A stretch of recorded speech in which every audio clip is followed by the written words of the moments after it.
शेती माझी प्रयोगशाळा या यूट्यूब चॅनलमध्ये मी आपलं स्वागत करतो. या चॅनलवर आपण नवीन असाल तर या चॅनलला सबस्क्राईब करा. या चॅनलचे नवनवीन व्हिडिओ पाहण्यासाठी बेल आयकॉन नक्की दाबा. आपणास व्हिडिओ आवडल्यास लाईक आणि शेअर अवश्य करा. नमस्कार, मी डॉक्टर मच्छिंद्र बांगर महाराष्ट्रातील हवामान परिस्थिती संदर्भात ताजा अंदाज देणार आहे. एकूणच महाराष्ट्राच्या उत्तरेला थोडं पावसाळी वातावरण आहे. दक्षिणेचं वातावरण कमी झालं आहे. कोकणातील पाऊसही आज कमजोर अवस्थेत होता. त्यामुळे पावसात जोर कमी होण्याचा आपला अंदाज बरोबर ठरतोय. महाराष्ट्राचं उपग्रही छायाचित्र आपण बघितलं तर महाराष्ट्राच्या उत्तरेकडून म्हणजे नाशिक, धुळे, नंदुरबार, जळगाव, छत्रपती संभाजीनगर, उत्तर बुलढाणा, जालना किंवा अकोला, अमरावती, बीड, परभणी, नांदेड या भागात तुरळक ठिकाणी रिमझिम स्वरूपाचा पाऊस झालेला आहे. एकूणच पूर्व विदर्भातील पावसाचा जोरही कमी झाला आहे, कोकणातील पावसाचा जोरही कमी झाला आहे. परंतु महाराष्ट्रामध्ये मोठी ढगाळ परिस्थिती आहे आणि त्यामुळे हलक्या स्वरूपाचं पावसाळी वातावरण रिमझिम स्वरूपाचं महाराष्ट्रात अजून आहे. पावसासंदर्भात वेगवेगळे मॉडेल काय सांगतायत ते आपण बघणार आहोत. उद्या एक कमी दाबाचं क्षेत्र 27 तारखेला विदर्भात आणि मराठवाड्यात प्रभाव टाकण्याची शक्यता आहे. दक्षिण कोकणातही त्याचा प्रभाव राहील. मात्र पश्चिम महाराष्ट्र, मध्य महाराष्ट्र, उत्तर महाराष्ट्र असं पावसाळी वातावरण कमी दाखवलं जात आहे. मात्र याही भागात खास करून उत्तर महाराष्ट्रात पावसाचा अंदाज येतोय. पाऊस उघडेल उघडेल म्हणत असताना पावसाचा पुन्हा जोर 28 तारखेला पश्चिम महाराष्ट्र, मराठवाडा, विदर्भ आणि कोकण असं वाढण्याची शक्यता आहे.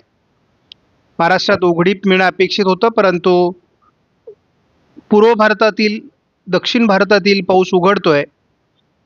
अरबी समुद्र आणि बंगालच्या उपसागरातही पावसाचं प्रमाण थोडं कमी होतं आहे. परंतु मध्य भारतावर पावसाचं प्रमाण असल्यामुळे महाराष्ट्रात त्याचा परिणाम होण्याची शक्यता आहे.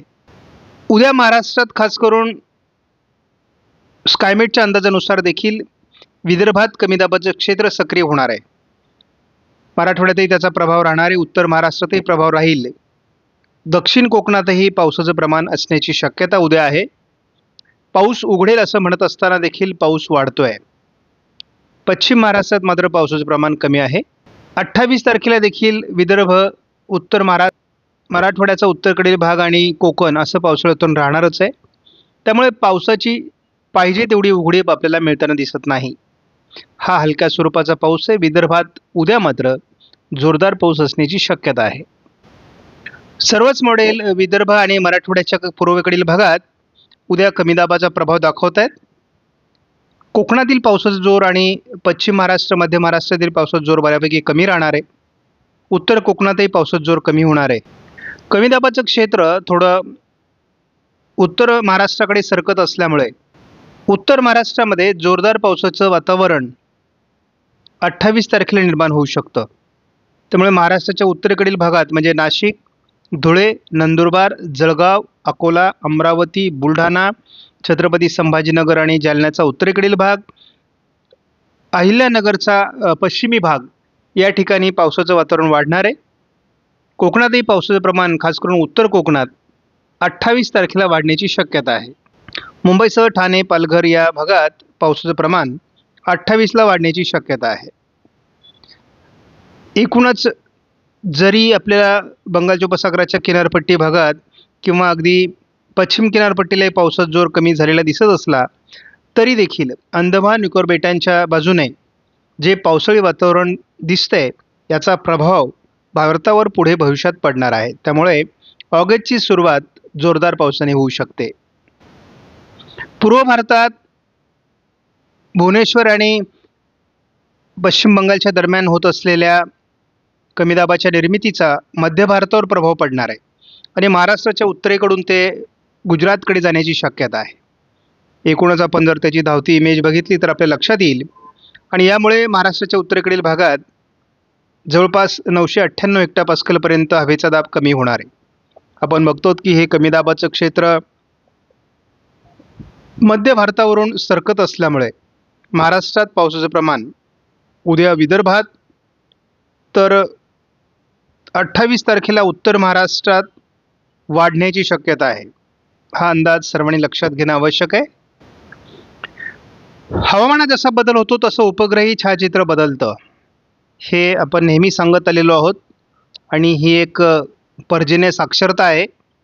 पूर्व विदर्भात पुढील 3 दिवसात पुन्हा एकदा पावसाचं वातावरण दाखवायला सुरुवात केली आहे मॉडेलने. जळगाव, अकोला आणि अमरावतीमध्ये उत्तरेला जोरदार पावसाची शक्यता आहे. छत्रपती संभाजीनगर, जालन्याच्या उत्तरेकडे पावसाची शक्यता आहे.